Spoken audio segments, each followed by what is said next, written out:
on this computer. I always got to make sure I'm doing it right. All right, so it's recording.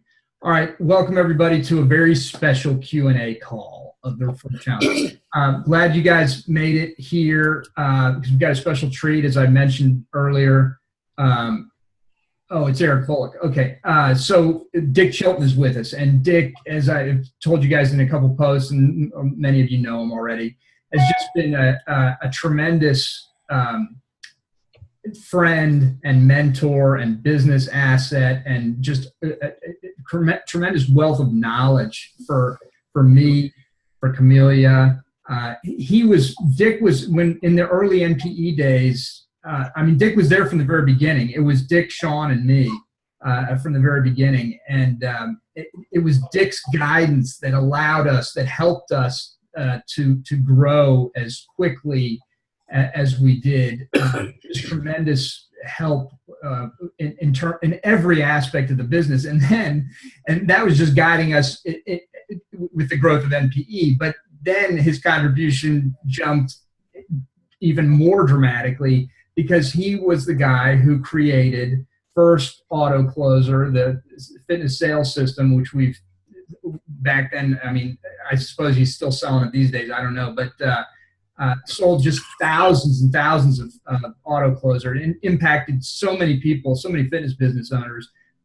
It's incredible. And then follow that up by creating Duplicator, the fitness management system, fitness business management system, which again, I thought initially, and I fondly remember the conversation with Dick at a time we were like, yeah, you know, this is, people need management. We know they need it, but I don't know how sexy it is, and whether we're going to be able to sell this thing, whether there's going to be demand for it or not.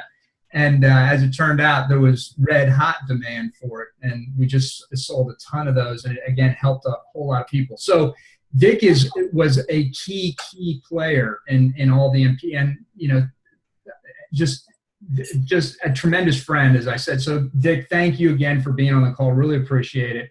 I'm glad you're here, brother. Well, you bet. Enjoy it. All right, good. So let's just jump right into it and do some. I don't really have any housekeeping or anything that I need to cover. Just want to do that little introduction. Joe Green's here. Good, Joe. Hey, good to see you. And Eric Bullock is on also. So everybody else we've already said hi to. So let's just get right into it. If you've got any questions, you know, of course, referral related, that's fine, but this is an opportunity to really dig in on any management or sales stuff that you've got, you know, get some assistance from Dick. So anybody got something specifically they want to address first up? Who wants to be first? Somebody give me something. Damn it. I know you've got a question. It's sitting right there in your tongue. Spit it out. All right. Andrea, nothing? Well, yes, well, but no. How's business going? How's in terms of your growth? You said you got $14,000 in referrals last month, and you know, things like that. How's the growth going, and how can we help you with that in terms of that growth? Are you running into any issues with that growth? I mean, well, actually, it's just been this month. So it's like February 1st, 2nd, and 3rd, I've sold 14,000. So it's been already February's like killing it because of one really good referrer. So we rolled out the campaign for charity, and now she got excited about it because she can resonate with it because it's, you know, mental illness, and her son has issues in her family and whatnot. So she just got really excited about that piece of it. And so we were just talking and training, and she said, you know, my husband really needs to get in shape, and my daughter. So that was two, you know, great referrals. It was just like whatever, they were just so open to sales, like whatever I wanted, whatever I recommended, they were going to do. I mean, it's just easy, and they're happy. And, you know, my other referral was from a trainer in the area that I connected with her, and she didn't really specialize in what we do. So she referred a woman to us, and then we got another referral. And so my Facebook ads have been going terrible. Like, no, I'm not getting a lot of, you know, I used to get like tons of leads. I had a great ad last year that I kept redoing. And I got most of my business last year that way. That was my first year in business. So now this being the next, 6 months, I'm starting to see that referrals are going to be better. So I guess I just want to deepen my referral skills. Asking more for them, and just, I love the idea of saying, you can work out with your friends, your family. This is your community. It's a movement here at Tone Today. We're not asking, I'm not really asking for money, but I'm asking for the results that you can give to someone you love. And so I guess just want to kind of pitch it that way. So I know that's not really a question, but I'm sure that's you awesome. have ideas. It's good to hear the update. What I would like to know, though, is so from just a couple referrals, you closed $7,000 in business. So clearly you're selling some big packages. Is that accurate? Yeah. So I have 18, 6, and 12 months, and I don't do anything less than 6 months. So. All right. And do you use the auto closer process? Yes, I do. Every single time. I love it. Yes, That I do. stuff works, man. It's awesome. I love it. It always works. That's great. What's your closing rate like? 90. I don't know, 86 last month. It's hard to get much better than that. So that's Yeah, that's very, very good. Yeah. If I can get them in front of me and in front of auto closer, and that pre-qual script is awesome. I don't like to meet with anyone who's not pre-qualed. I hate that because, they just don't know what to show them. But if they're pre-qualed and the auto closer, those two are just beautiful. They're awesome. They built my business last year. I mean, it's perfect. It's amazing what one little item like, a pre-qual script will do for you. It saves you so much time and money. You don't have to sit in front of them and, waste your time. So yes. Yeah, no doubt. That's a strong beginning. David, in the chat, he put in one of his questions is, what's the number one sales tip for closing consults? Is that one? I mean, I know there's a lot, and it's hard to maybe come up with just one, Dick. But would you say that pre-qualifying is one of those? That's absolutely that's kind of step one. I mean, really, you got to pre-qualify these people, and it doesn't make any difference what type of sales you're in. If you can be selling trucks or something, it doesn't matter. You got to pre-qualify people. You got to know that they've got the money and the enthusiasm to buy your product. And I just think that's the opening of everything. You've got to pre-qualify them and then move right in. And I think the other part of number one is, again, that step on building that rapport with people.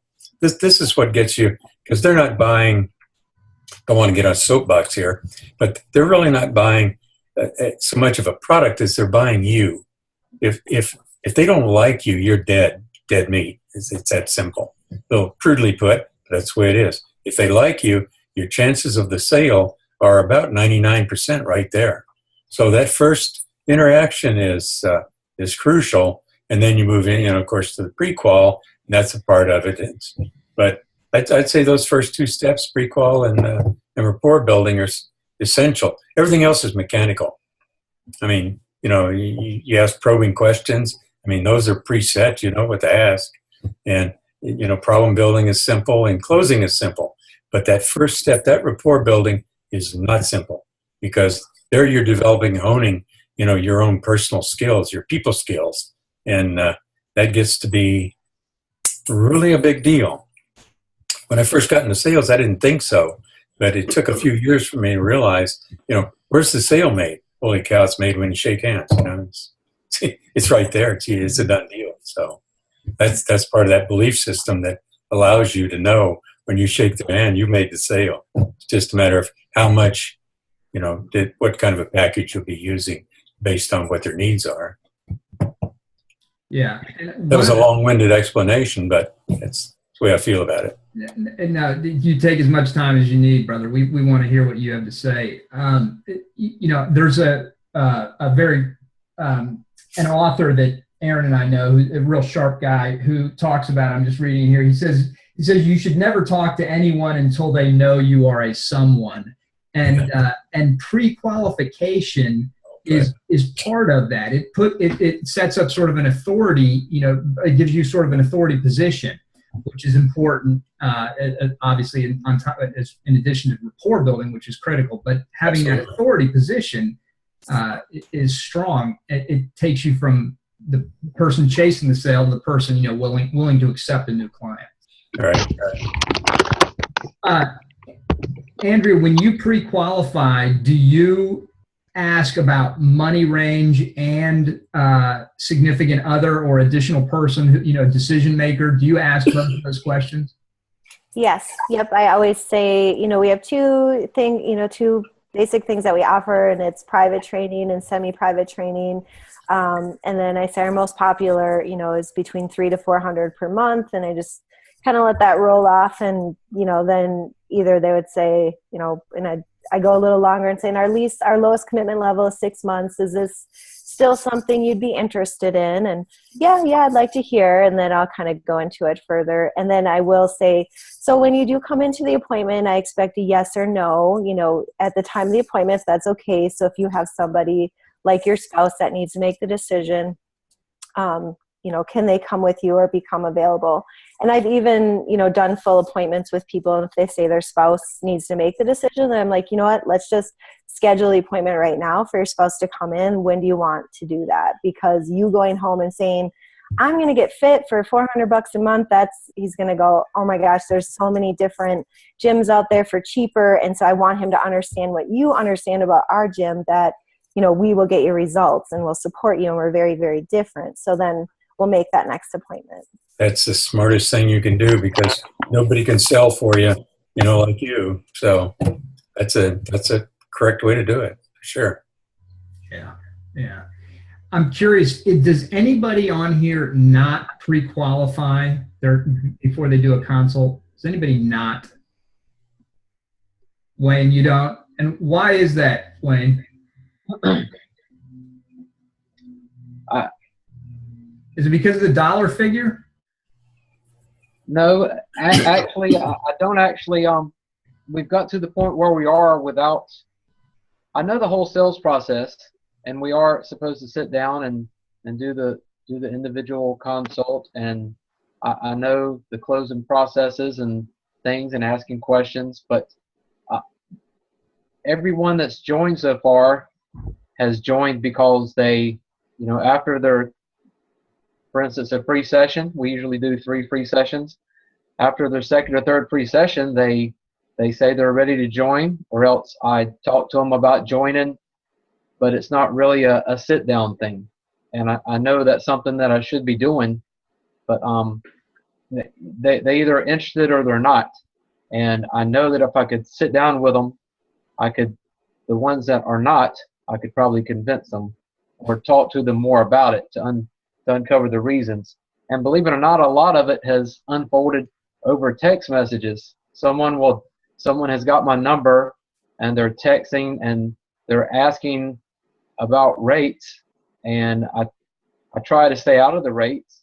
I try to get them to come in and talk to us about it, but I've actually sold a lot of people over text messages. I know that's not the right way to do it.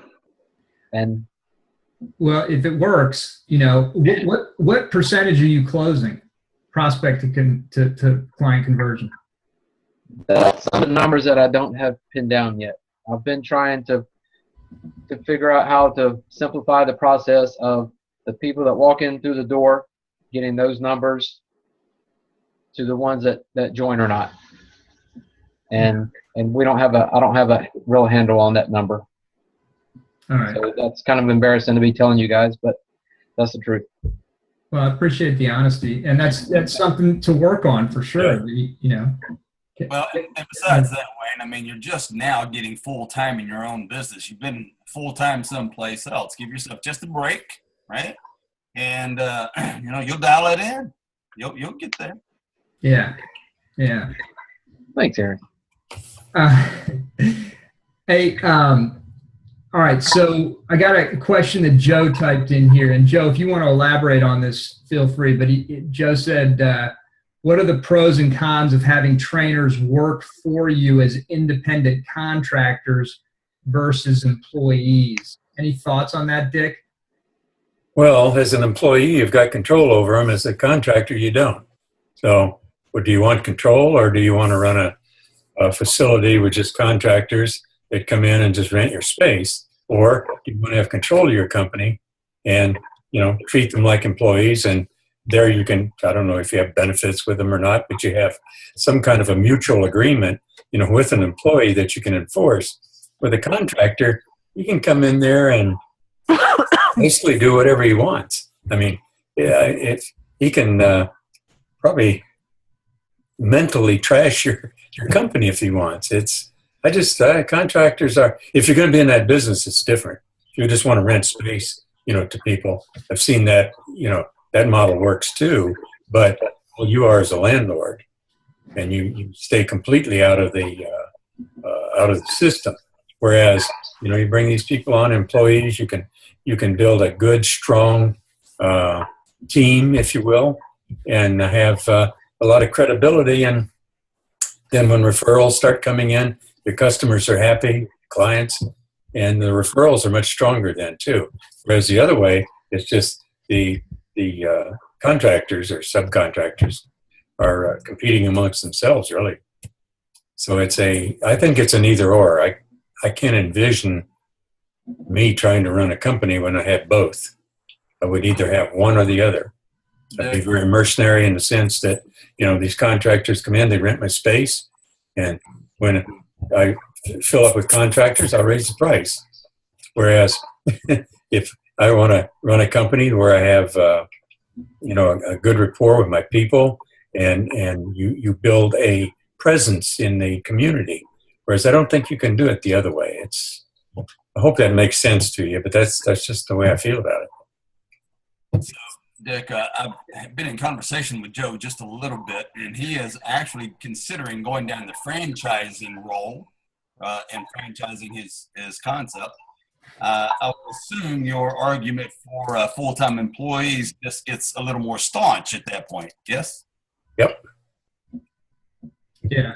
I know we used to, back in the day, recommend contractors when you're relatively new and just trying to start up, just because you didn't you could minimize your commitment, you could minimize your overhead nut, that way. But once you become established at a certain point, then it becomes more and more important. I had a great conversation with Fred Zola the other day, talking about how he the relationships that he builds with his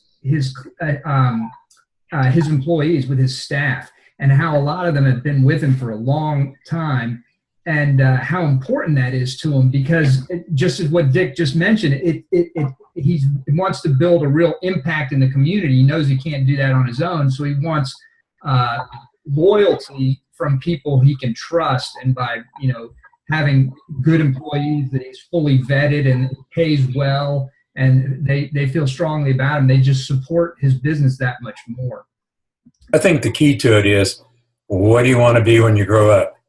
Do you want to be a landlord and just rent your space out to contractors? Nothing wrong with that. It works. It's a good model, I guess. It works. Or, do you want to be in the business for the business itself and develop, employees, or develop your people, so that not only you're part of the community, but you're a community within a community. When people walk into your facility, they feel good. It's a feel-good place. I don't think contractors running around in there are feel-good places. I just, again, it's mercenary on the other side. Just, load them up, rent space, and go for it. Yeah. Joe, what do you have right now? Do you have a mix, or do you have only contractors or only employees? See, I've been fortunate. I have independent contractors who literally have performed like employees. So it's been great, and they've been with me, for around 8 years. So it's really worked. But I definitely see what you're saying, and so that's why I'm like, maybe I need to update this, and I'm interested in exploring it. So, I know what Dick's saying could definitely be the case. I think I just got lucky. But I'm ready to, explore maybe making that switch. Yeah. Yours, based on what you've just said, it would have worked either way, because obviously you bring something to the table that an employee would appreciate, or a contractor appreciates. So you're in kind of a unique position, I think, because of the way you've done this. It's everybody can't do this.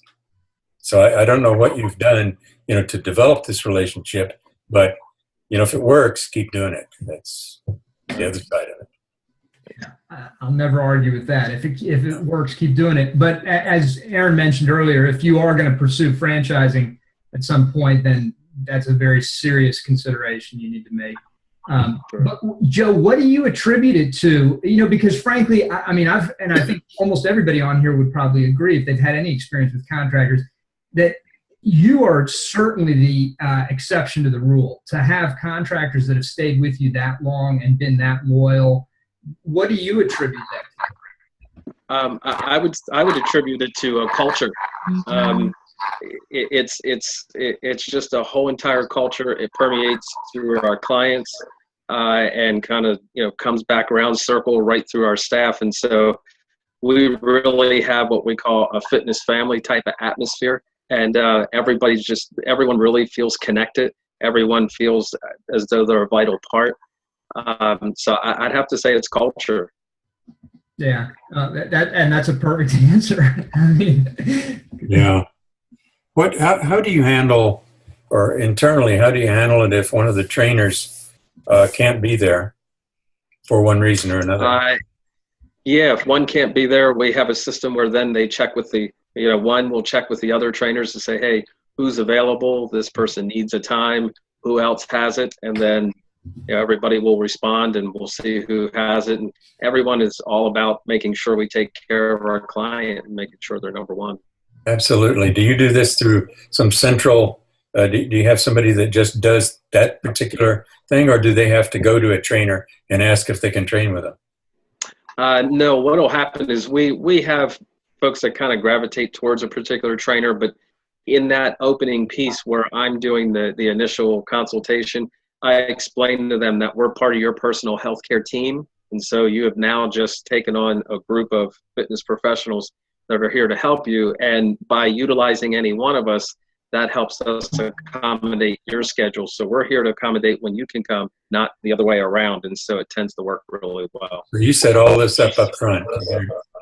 Right. Pretty much done up front. Yeah, the consult is really, really huge for us. My closing rate there is just a little over 97%, so we close really well. We don't pre-qualify, so I'm kind of where Wayne is. Our theory is and it comes from referrals, which is ironic because this is what this is all about. But because it's word of mouth, we have people that are coming, and even if they're not sure, they're at least halfway sold. So then the rest is up to me, and I do exactly what you said. There's a strong rapport that happens right up front. But I also get these things out on the table, but I utilize them as selling points, that you get to have, a group of 4 people that are here to take care of you. I think if I was bringing a sales guy on, I'd want to bring you on. He's pretty good at this sales stuff. I can't sell anything, but I can sell this. Well, it probably is because you're so passionate. You believe so, thoroughly, and it's just so authentic. And it's got to shine through. Yeah, that's awesome, Joe. That's yeah, that is great. I mean, to close at 97 without any pre-qual. I don't know if I've ever. So now you're the exception to the rule on 2 categories this call. I'm the oddball. And the funny thing is, ignorance is bliss. I didn't realize that. Yeah, that's good. We've got a question coming in from David. He is expressing a bit of a pretty common dilemma, it appears. How do you respond to callers that immediately ask for pricing? Dick, you want to get that? So he's asking. David's asking, how do you respond to callers who just like, hey man, how much does it cost? I just want to. Yeah, that's a difficult answer, really. Well, no, it isn't. It's simple. I'm not going to give them any kind of price over the phone, because as soon as you say it, you go down the street and it's $10 cheaper or something. You have to get them in for the consult. So you have to invite them in. You've got to get them in to pre-qualify them, and then get them into a consult situation. If you give the price, you're dead. Yeah, it's tricky, and because so many people are just price shopping, and they have no context, so there's no way they can appreciate a price just when you throw it out. But that's what a lot of people want. We've got a company here in Orlando it's $1 down and $10 a month. I think it's Planet Fitness or something. Yeah. Well, if somebody calls you and asks what's your price, and you're $400 or $500 a month, I mean, come on, no, you can't answer that question on the phone. You have to, the prices vary, depending on what program you want. And this is a complete, total, immersion in health and fitness. And we'd appreciate you coming in, and we'll discuss it, which would be best for you, tomorrow afternoon at 3 or 5 o'clock, something like that. But don't give the price over the phone. Yeah, that's great. And then the follow-up to that is if they're like, well, come on, I just need a price kind of thing. At that point, I would go into a very transparent explanation of what we just discussed. I'd say something like, well, I could give you a price, but you're not really going to understand. The price isn't going to make any sense to you because you don't understand what we do. I just like the opportunity to speak to you. I can tell you that maybe you go this route. Maybe you go, I can tell you that we have a certain range of prices and we provide a variety of services. But, in order for you to appreciate and understand it, we need to. You've got to understand what we do. Yeah. The way we used to handle that, David, would be when someone initially picks up the phone and say, yeah, I'm just calling to get your prices. Usually that's just the opening question because they don't even know how to start the conversation. And so we redirect, right? Immediately redirect the question and say, well, you know what? I'm happy to talk to you about that, David, but may I ask, how'd you hear about us? And I'm going to redirect the question and walk you down that path if I can. If you're insistent, then ultimately, if you sandwich me in the corner, I've got to give you information. It's going to be something along these lines. Well, David, let me ask you: is price your primary concern? Are you really stuck on price, or are you more interested in quality? Right? And if they force your hand, then you obviously give them a price range. It can be anywhere from $10 a session to $500 a month. Yeah. Something like that. Yeah. And that's great because what Aaron did basically is pre-qualification right there on the phone with these folks. And if they do try and corner you and they push even more, at that point, if they just, from my perspective at this point in my life, I'd just be like, hey, thanks for calling. Good luck to you. And I'd just let them go. I would not even invite them in unless they came around and were understanding of what you said, because clearly they're just going to be a pain in your ass. If you really want to throw them a loop, say, yeah, listen, let me help you out. I know of 3 trainers within your price range. Their names are John, Jack, and Jane. Would you like their contact information? Yeah. They work down at the Y, and they live there too. Good. Yeah. David, you want to follow up with that? Any additional questions on that topic? No, you're good. All right. Anna, how about you? Anything we can help you with? Any questions? I know your business is growing. I'm just here like a fly on the wall just to see what everyone is talking about. And I just want to see Dick and how he's doing. And, those 2 systems really, it's just a foundation of any business. If you don't have it, you can grow it as much as you want, but it will not go anywhere. So thank you, Dick. Yeah. Amen to that. It's so true. You've got to have sales. You've got to have management, particularly as you get, as you start to grow, as you said. Well, Anna, let me ask you a question then, because I'm curious. Don't you have 2 locations in 2 separate states? Isn't that right? Yes. So I'm curious, how do you manage that? How does that, what's the dynamic? How does that work? Like, do you have somebody else you're in Louisiana and the other places in California? Is that right? Yes. So how does that work? Yeah. My manager now in California, she has been with me probably since like a year and a half. since I started that location. And so I basically groomed her from being a trainer to the lead trainer to being the manager. And she's been with me since I was with NPE. So she went through a lot of stuff. You know, she went through auto closer, auto duplicator. So now everything that I've done with her, just duplicating with our team there. You know, we have team members that I haven't even met. Wow. But basically, she's been able to maintain that culture. I mean, we had to have like a heart-to-heart talk last month because she was kind of, you have just those times when you're just not performing as good. But it's all there. She can maintain the culture. She knows what to do, really. And she's very passionate, and really, I painted a vision for her to someday be a part owner of the location. Yeah. So that's what she's striving for right now, and this is what she wants to do, basically, for life. So that's very key, is finding the right person. No doubt. How did you find that person? Craigslist. Is that right?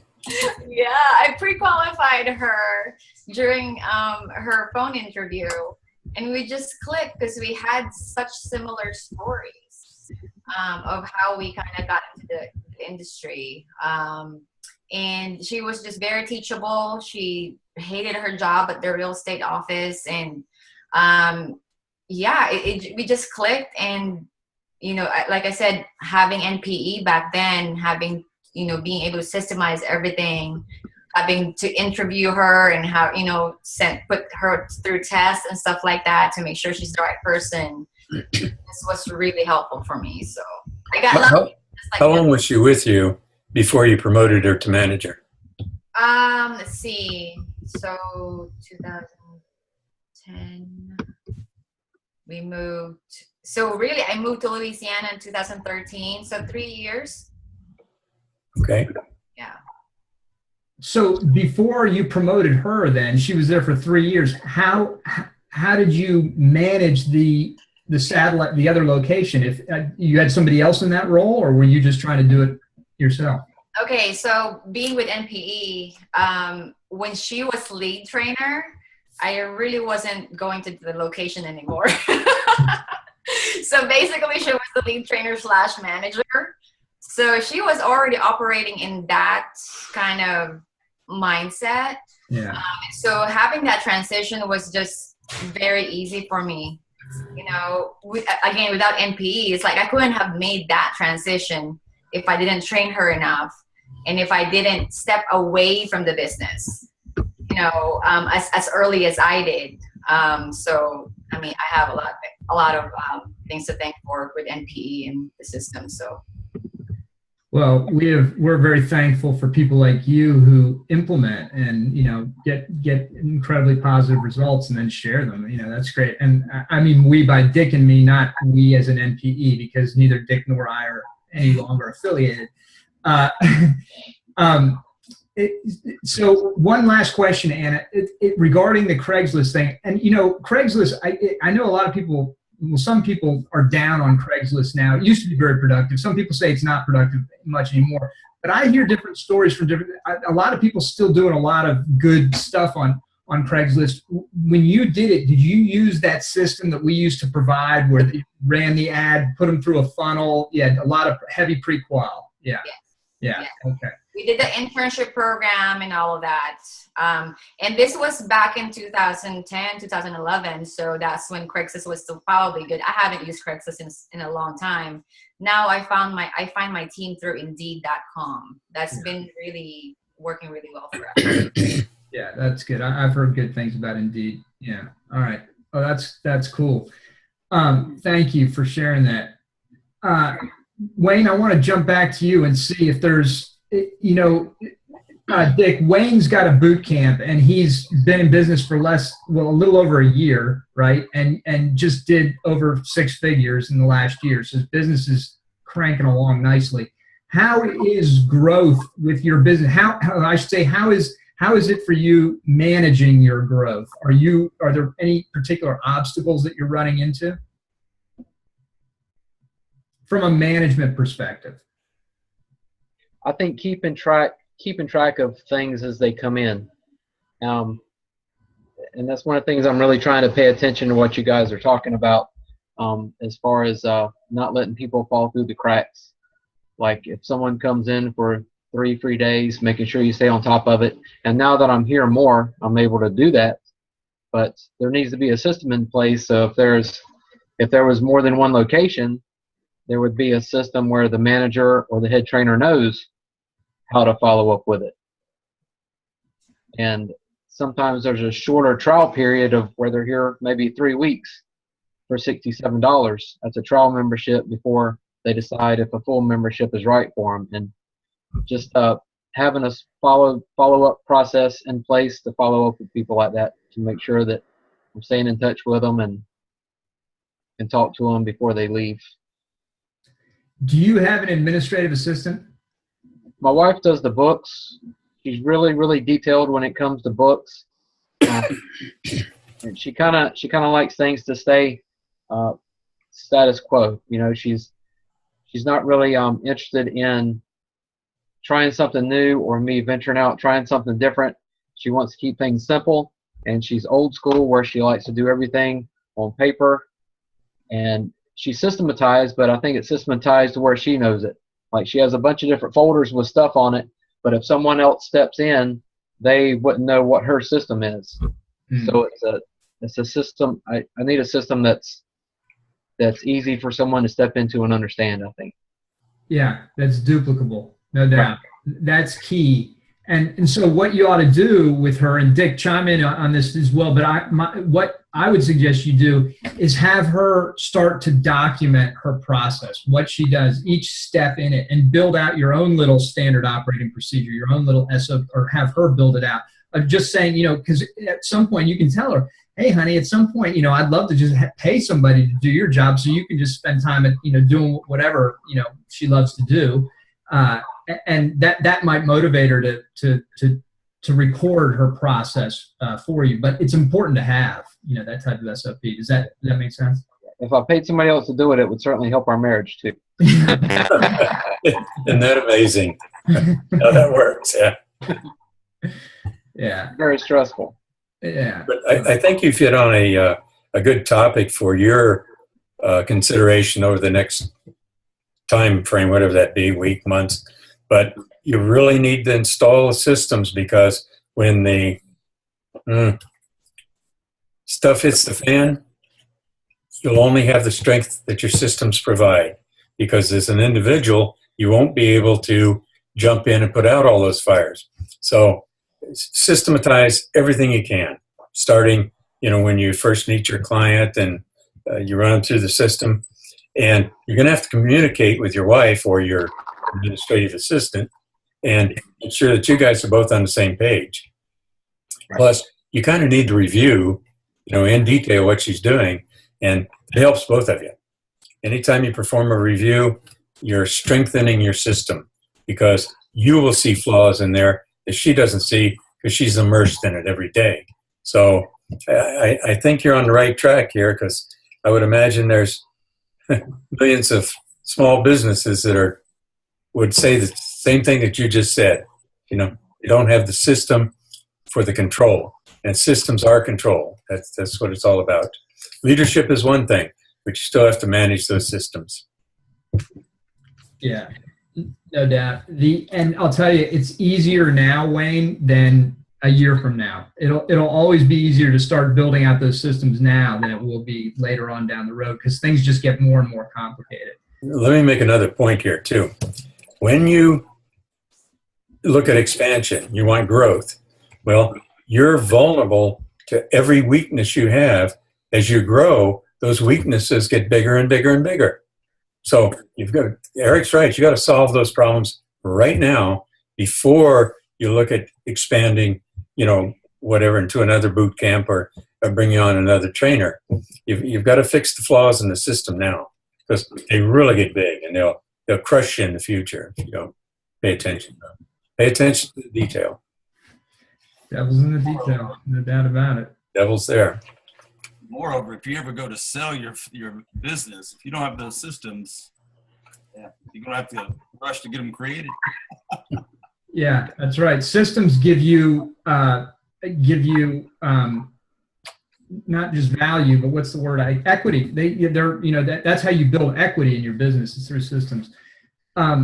Dick mentioned something that when we were growing NPE, we had monthly meetings, Dick, Sean, and me, every single month. And we were all in different, I was in North Carolina, and Sean and Dick were down in Florida for a good portion of it. And then we were all in North Carolina for a while. But no matter where we were, we always got together every month and had an in-person monthly meeting for a full weekend. And that was so valuable. And it doesn't matter what size your business is, just getting those key people together, even if it's just you and your wife, Wayne, just getting together and discussing and reviewing. Dick, you want to talk about that just for a moment? And what are the components? What goes into a good review? I mean, a good monthly meeting, including a review. Well, the review is the real key to all of it. You got to find out where you are. The only way to find out where you are is to review the process. And that may be your financials, as well as your personnel and your systems.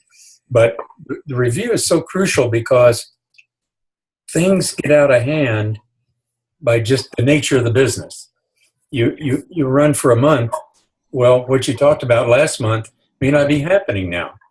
So the review is the crucial part of it. And in a review, just find out what's happening, why is it happening, and how, and who's responsible for it, who's accountable for the results of whatever particular operation you're reviewing. I think one of the biggest mistakes in business is the review process itself, because the bigger the business, the tougher it is sometimes to get down to and get the review process installed properly. Because you get big, you get massive, you may be running 3 or 4 boot camps. You don't have time for reviews, right? You're too damn busy. Well, you're dead. That part's going to come back and haunt you. So, and do the reviews simple. I like this phrase: do everything on one page. Don't get involved in massive detail. It's like looking at the accounts receivable. You don't need to look through that. It's, did you make any money? What's the bottom line? That's what you want to review. There's a reason it's there. You don't have to go by line item. So you're looking for results in a review. I guess that's the crucial part of it. Looking for those results, and if they're not there, why aren't they there? I mean, come on. Somebody's accountable for everything that happens in your company, and you have to be able to identify that person. It's probably, if you're a 2 or 3 person operation, it's probably you that's accountable for all of it. I mean, you're the one setting the standard here. You're the keeper of the vision. You're the one that has to envision how this company's going to operate and what it's going to look like. So I would say the review process is, in my mind, one of the most crucial things that you can install in your system. It's like I would immediately go, review your wife, your bookkeeper's process, and see what it's like. Because the review process itself is a team building function also, because the other person gets the opportunity, whoever's being reviewed gets the opportunity to present to you what they're doing. And they're going to be open for suggestion. Most intelligent people are, as long as it's, reasonable. But I don't see how. I've seen major corporations, just almost die on the vine. I'll tell you a little quick story. I had a friend of mine up in New Jersey who's working. He was consulting for one of the big engineering firms out at one of the local government facilities. I don't even remember the name of it, but one of those lockdown facilities you had to have a secret clearance to get into and all this stuff. And he was telling me about how the engineers just weren't performing. They were behind on all their projects. And it's just, no, wait a minute, stop. When's the last time the manager reviewed them? When's the last time he sat down with them and talked about each of the projects and why they weren't on time? And he said, oh, gee, I don't know. So we better go find that out first. And that's the whole, it's not, the review process isn't just for us little business owners. This goes up to major corporations. Don't do a good review. they forget, and they get too busy. So everybody gets busy. The more people you hire, the busier you get, and the less control you have. So it's a we're creating our own monsters sometimes with growth. Growth has that flaw in it that your weaknesses are exaggerated as you grow. So, and I think one of the weaknesses to prevent early on is a good review process. Got to watch out here. I'm back on a bandwagon. I got to slow down. No, but it's great stuff, and it just reminds me so much of the things that happened with NPE, which were so instructive. I learned so much just going through that entire process. Reviewing, certainly in monthly meetings type review, or even a weekly type review that you do with you and your wife, or you and your whoever your primary partner is or key people are.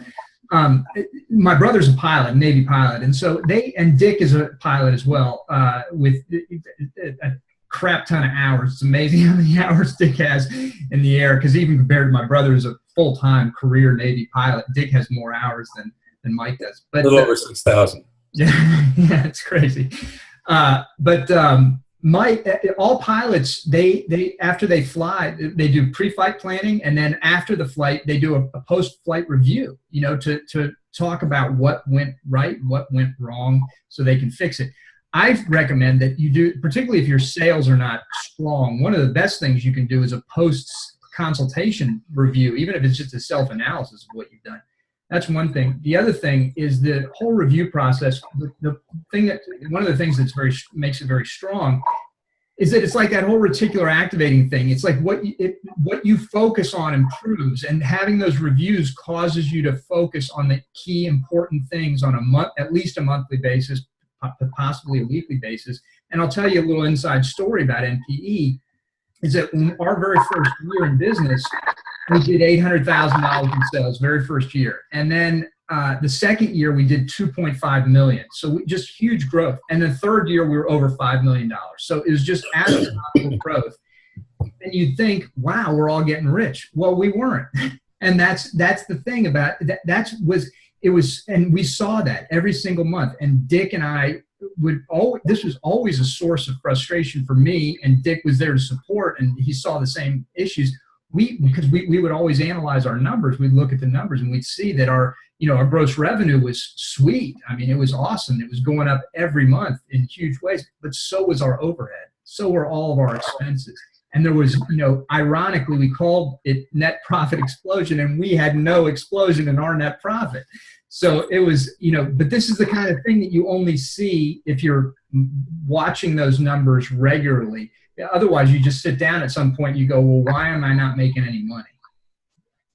So that's a part of growth also. There's two immutable facts that happen. One is you burn cash or create debt, sometimes both.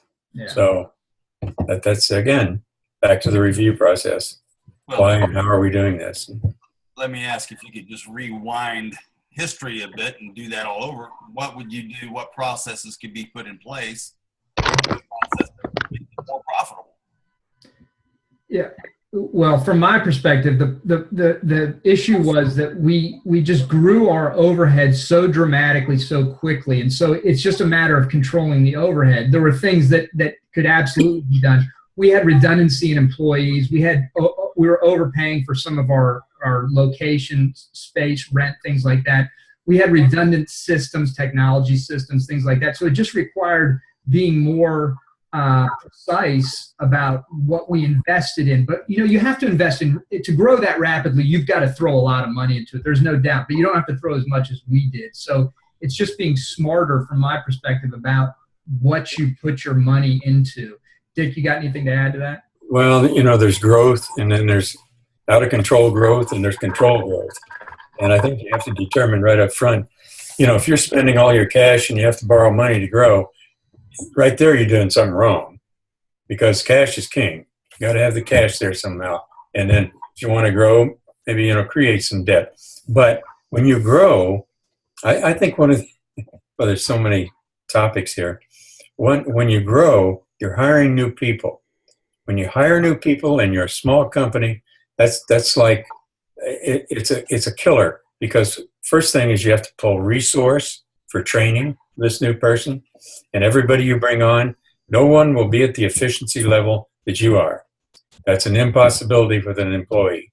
It don't happen.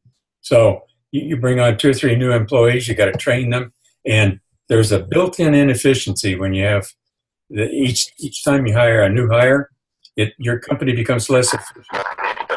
I know that sounds stupid, but it's not.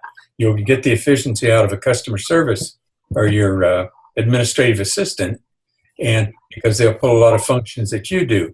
But then you'll be hiring somebody else for their assistant, and then somebody else. We watched this go on and on and on with, I don't know, we went to 15 or 20 employees in a matter of a few months. Well, that's unsustainable growth. It don't work. And you create so much debt and so much, you burn through your cash so fast that, it's like when you get cash, it's almost you put it in this hole over here and you don't want to drain it. You don't want to pull it back out to go spend it. If you're going to grow a little bit, go ahead and create some debt. And because there's some advantages to that. It's, somebody else's money to keep yours. So that's what we saw. We just, we brought too many people on too fast. And then other things start as you build bigger businesses. You start getting into subcultures developing within the company. Somebody is more essential over here, so you have, adversarial roles being created, and it's you have to be very careful during growth, and you have to plan it in great detail. And sometimes it's best to, hire slow, fire fast. That's kind of the axiom you use. But I think growth has got to be under control, and it has to be done with some reluctance. Be careful. Because there's always unintended consequences every time you do something in business. In fast growth, there's a double page of unintended consequences that'll occur. So. Yeah, no doubt. It's fascinating stuff, and it's just like anything else. The more you dig into it, the more there's so much to learn. But I think really experience is the greatest teacher. But what you want to do is experience it with guidance. That's my suggestion. And we were lucky because we had Dick when we were growing in PE to guide us, and then we leveraged his skill set to help guide you guys by bringing those products to market. When you can have that combination of experience, day-to-day experience, with a mentor or somebody guiding you, that's when things really can go well. Frankly, the reason we struggle with it is just it was an issue of conflicting visions. My vision was lean and mean. Sean's vision was big corporate style business. And we butted heads at every meeting over that. And ultimately, that's why I sold the business, because I just didn't want to deal with that anymore. So there has to be a visionary leader, and you've got to have the right vision. Yep. Yeah. All right, Andrea, anything else that we can help you with? Any additional questions that came up or anything at all? Hold on, let me unmute you. Thanks. Go ahead. Okay. So, so the employees, so last year I hired a few guys that were great, but it seemed like I'm still learning how to hire the right people for our team. And so when I hire guys or girls with a lot of charisma that are exciting and people tend to gravitate towards right away, it just seems like they're kind of looking for the next big job or whatnot. So they're in the door, we do all this training, people latch onto them, and then they've left. So that's kind of been what's happening. So now I'm trying to hire really slowly, and I'm back on the floor training and just, really taking care of the business. And I have this guy that I met, and the trainer, I've been interviewing a ton of people, and he is like super sweet. He came in a suit. He's very respectful and just awesome. And so I loved him on the phone interview. I had one of my staff meet him. They liked him. My husband met with him. Like, we're going through this whole, Camellia is like, do this hiring process. And Camellia is amazing. So I love her, but she's awesome. But anyway, so now we're at this point where we're going to have him over to dinner tonight, but I did have him train on the floor, and then I got feedback from some clients and it was not very positive. So my heart's kind of sinking. Like, what do I do? Like, I can see the passion in this guy and he's really vested. Like, he's coming to our house for dinner.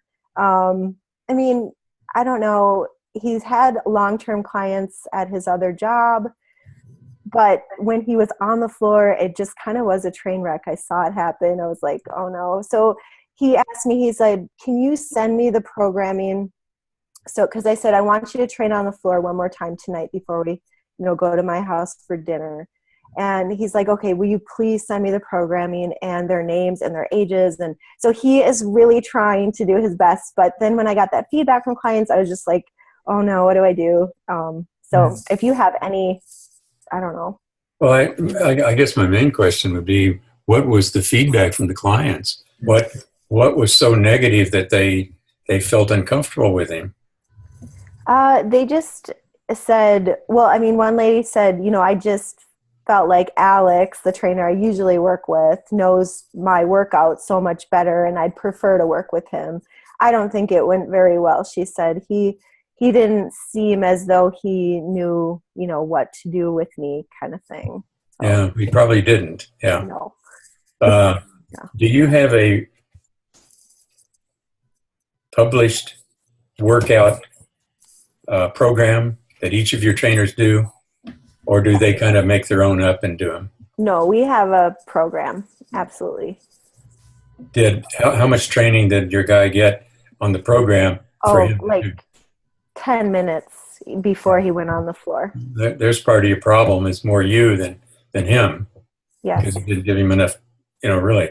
You put him in the floor and he doesn't know what to do. And if he's with one of your clients that's experienced with another trainer, wow, you're comparing two trainers. One's an experienced trainer, the other guy's got 10 minutes of training. So okay. I think this is kind of a management problem. I mean, it'd be worthwhile to really try him again, because if he's got all the right stuff, I mean, the chemistry between two of you, that's an important facet in hiring. Is you feel comfortable with the guy? I mean, yes.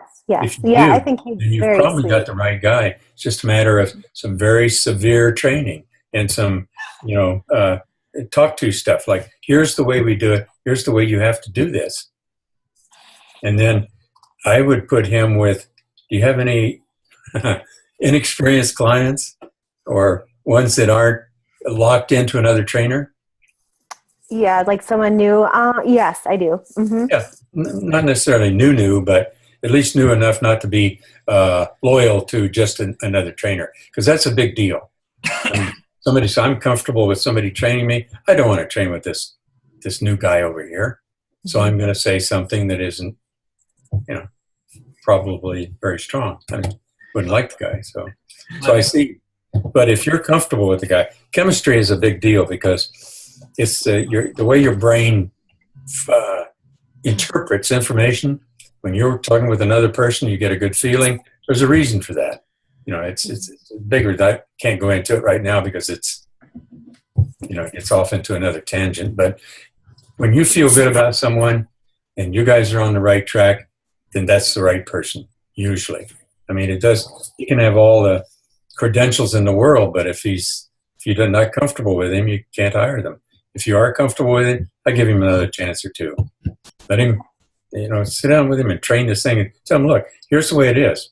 You've got to be doing this because all of our other clients know this routine.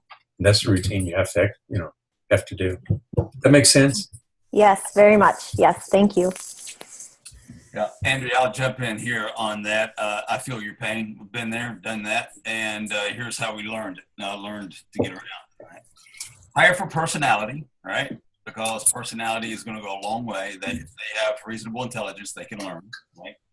But hire for personality. But secondly, never turn a new guy. I don't care if he's Arnold Schwarzenegger. Never turn a new guy onto an old client. All right. Always bring him alongside as a shadow. All right. And he shadows the experienced trainer over a given period of time. And then you finally begin to wean out the experienced trainer with the new trainer over time. And that way people get to where they're used to him being around, making periodic comments and somewhat making gradual coaching over time, but never put a new trainer with an old client, ever. That's a great point. Yeah. The other thing, Andrea, you might, if you need to sort of salvage the situation with that particular client, you might just have a heart to heart and say, well, here's why we brought him on and what we see in him and how much we like him. And I just really would hope that you give him another chance, because he'll come around, he'll perform for you. I think that's a possibility. Ideally, you do what Dick and Aaron just said, and that's sort of, make sure she's working with the person she likes to work with. But if that's not possible, then you could intervene and sort of smooth the waters a little bit, I think. Does that sound realistic? Yes. Yeah. And I'm just so thankful, because I'm always like, okay, is it who I'm hiring? And so now I'm like, it totally makes sense that the way I handled it and prepared him for it kind of set him up for failure for sure. Yeah. So now I know to better communicate and just, communicate with the clients before he comes on to do the training, the whole thing. It was my fault, which makes me feel a zillion times better, because I really like him. So I think he's trainable and I feel good. Yeah. You really like him. I'd like to be going to work for you, because I know I'd be successful. Yeah. If you really like the guy, you're going to make sure he's successful. And that's part of the key to this thing. Yeah. No, he's sweet. He's intelligent. And I like him. Good. And, I'll just point out, because it's worth saying, that this is one of the reasons what you just went through in this 5 minutes is one of the reasons you're successful, and you're going to continue to be successful, Andrea. And that's because you don't take shit personally. You don't make yourself the victim. You're willing to take constructive criticism. You're not resistant to it. That just watching you go through this and listening, that's such a huge deal. Such a huge deal. So kudos. And the ownership she accepted, right? She took it on as an owner, right? Just beautiful. Yeah, no doubt. Thank you. Thank you. The other thing I would mention to you, I've gotten so much better as I've gotten older. It took a long time to grow this, but now I trust my gut. I trust my instincts a lot more than I used to. I just was uncertain a lot of the time about, whether am I right or whatever. But now I trust my gut. And I'll tell you, I think, my experience, and I'll bet most of the men on here would agree, that you women have instinct it's incredible, particularly mothers. You all have a real, I see it with Camellia all the time. She is just like a radar. She can hone in on somebody in a heartbeat, and her instincts are almost always dead on right. So I would just say, trust your instincts. Always trust your gut feeling. And then there's some very specific reasons for that. And, you can go into it, and there's a book by Tanya Ryman. Oh, geez, The Power of Body Language, something like that. Yeah. And she goes into this particular phase, dedicates a chapter to it. It's very good. It gives you a clue how the brain works, and how when you meet somebody for the first time and look into their eyes, reach out to shake hands, your brain has gone through your entire lifetime of events with a similar person in a similar situation. So it feeds back that, ooh, this is not good, or this is great, but don't have any way to tell you other than just a feeling you get. It's a chemical reaction, actually, from, caused by the thought process your brain goes through, and, attacking this all your years with hundreds of billions of thought processes that it deciphers in 2 or 3 split seconds, maybe 3/4 of a second. So, we got a powerful tool we carry around with us, and we need to understand it and use it. Yeah. Feel good about it, because it'll give you, about 99% of the time, it gives you exact information that you need to know. All right, Andrea, anything else from you? I would just love a book list from you guys. What are the best books you've read? Just a side note, but it'd be great to know business books, just as I'm learning what. Well, I'll tell you what. Not right now, but. Yeah, no, that's a great idea. We'll put it together, because nobody's a more voracious reader than Dick. Yeah. I think I read a lot. Dick outreads me 2 to 1. By the way, I finished Pearl Harbor. Oh, good. Yeah. we got on that for Christmas. But yeah, that's a great idea, Andrea. I'll do that. I'll reach out to Dick, get some suggestions for you next week. Of course. Yeah, and we'll put together a list, and then maybe we get other people in the group to add to it, add their suggestions to it. We can fill out a nice. I like that idea. We'll do it. Great idea. Yeah. All right. Anna, anything else from you that we can help you with? Any questions, comments, anything? Not much. The only thing I would recommend to Andrea is one thing that really helped us a lot is we have like a grace period when we have a new hire, where basically we let them know, hey, we're gonna have you intern for like a month and see, just to test it out. That way you're not committed to them. Because, you know, especially if they don't have much experience, they're not going to have that like charisma right away, because like they're nervous, they're learning stuff. So it kind of gives them a way to kind of warm up to your clients and then to learn the ropes. And then you get to know them in the process as well, whether or not they're going to work out. The internship has saved us a lot. You know, you don't have to be committed to that person by hiring them on, and then you find out 2 weeks later they don't work out. So. Okay. That's great advice. And you know who else does internship really well are Aaron and Tony Lindauer. They have a very active process, and I don't know exactly how you do it, but they can explain it to you, or Anna can explain it to you. But that's a really good suggestion. Yeah, reach out to me, Andrea, if you need any. Okay. Yeah, I'd love to. Yeah, thanks for that, Anna. You're welcome. Wayne, anything else we can do for you? You're good? You're good? Yeah, I mean, there's so much I know that I don't know what to ask. I hear you.